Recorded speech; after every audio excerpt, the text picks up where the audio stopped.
कौन था वह योद्धा जिसे शिव का अंश कहा गया, पर जिसका जीवन पश्चाताप से भर गया?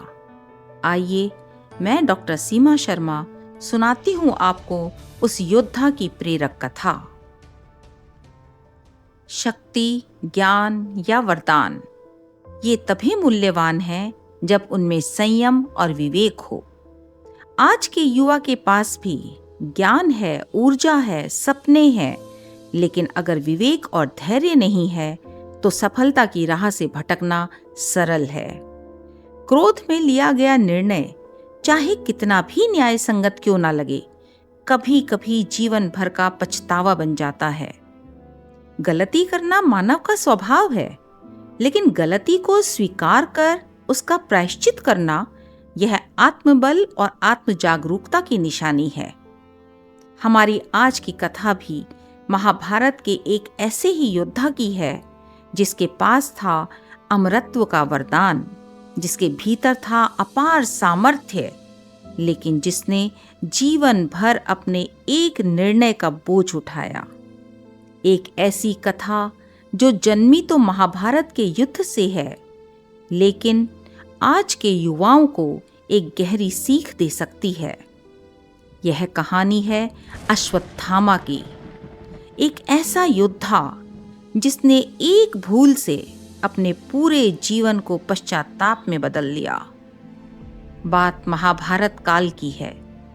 हस्तिनापुर की राजसभा में एक महान गुरु थे, द्रोणाचार्य, धनुर्विद्या के अद्वितीय आचार्य।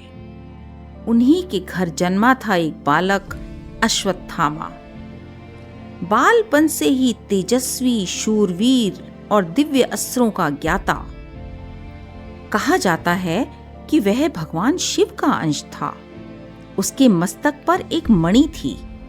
उसकी आंखों में वह चिंगारी थी जो युद्ध भूमि को कंपा दे। उसके हाथों में वह शक्ति थी जो कई राजाओं की सेना को परास्त कर सके। परंतु हर महान शक्ति के साथ आता है विवेक का दायित्व। यही विवेक एक क्षण में यदि खो जाए तो संहार होता है।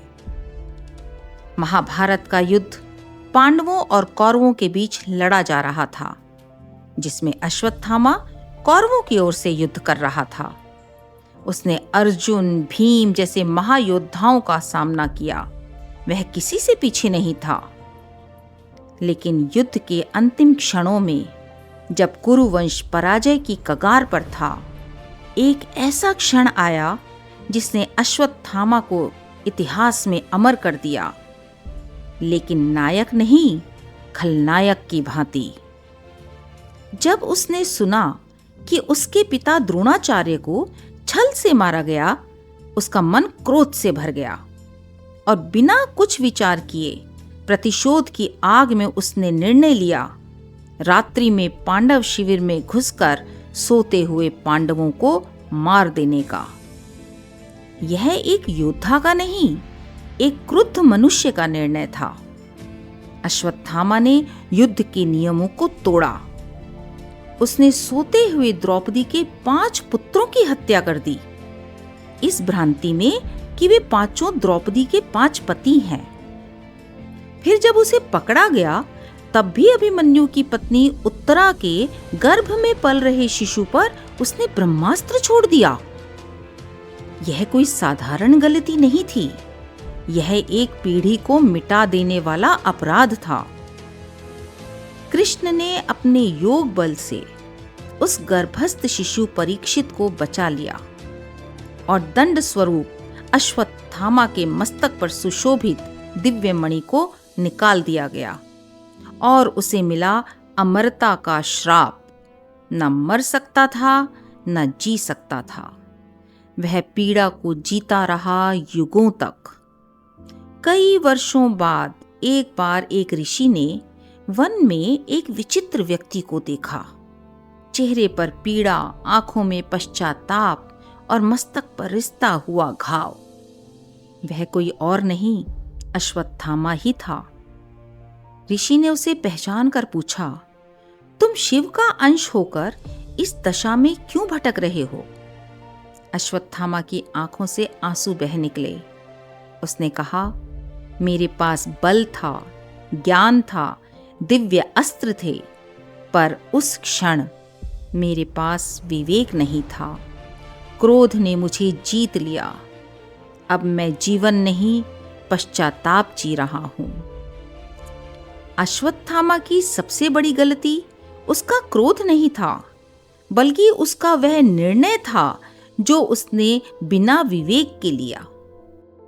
कहते हैं अश्वत्थामा आज भी जीवित हैं, वे अमर हैं, शायद इसीलिए ताकि हर युग में उनका जीवन हम सबको यह याद दिला सके कि शक्ति यदि विवेक से न जुड़ी हो तो वह विनाश का कारण बन जाती है, लेकिन पश्चाताप से जन्मी आत्म जागरूकता मनुष्य को पुनः महान बना सकती है।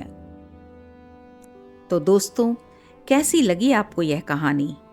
अगर यह कथा आपको प्रेरणादायक लगी हो तो कृपया इसे शेयर करें, ताकि आज का युवा क्रोध नहीं, करुणा और विवेक से अपने भविष्य का निर्माण करे। साथ ही चैनल को लाइक और सब्सक्राइब करें। ऐसी प्रेरक कथाएं सुनाने के लिए मुझे आपका प्रोत्साहन चाहिए।